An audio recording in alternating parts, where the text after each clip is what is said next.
এডাল মমবাতিৰ পৰিচয় তেতিয়া হয় যেতিয়া মমডালে জ্বলি অন্ধকাৰ আঁতৰাই পোহৰ বিলায়। এজন মানুহৰ পৰিচয়ো তেতিয়াই হয় যেতিয়া তেওঁৰ নাম হয়। কিন্তু নামটো জন্মৰ পৰা সকলোৰে থাকে ন? কিন্তু সকলো মানুহে জানো চিনি পায়? আচলতে নাম থাকিও কিছুমান মানুহৰ পৰিচয় নাথাকে। পৃথিৱীত এজন ব্যক্তিৰ নাম আৰু পৰিচয় এই দুটা খুব কম সংখ্যক লোকৰহে হয়। এই নামৰ আৰু পৰিচয় হয় কামৰ দ্বাৰাহে।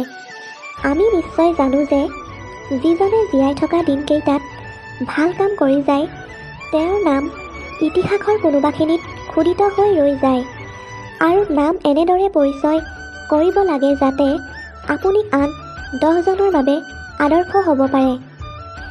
কামৰ বাবে এনেদৰে জেদি হ'ব লাগে যাতে কোনোবাই পিছফালৰ পৰা লেং মাৰিলেও ক'ব পাৰিব লাগিব যে মই পৰিহে গৈছোঁ, দুৰ্বল হৈ পৰা নাই, মই নিজেই উঠিম, মই আকৌ কৰিম, মোক উঠাবলৈ আনৰ সহায় নালাগে, মই আত্মবিশ্বাসী, মই মোৰ নিজৰ ভৰিৰ ওপৰত নিজেই থিয় দি উঠিম।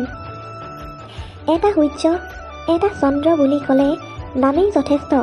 নিজৰ কামৰ পৰিচয়ে সমগ্ৰ জগত পোহৰ কৰি ৰাখে।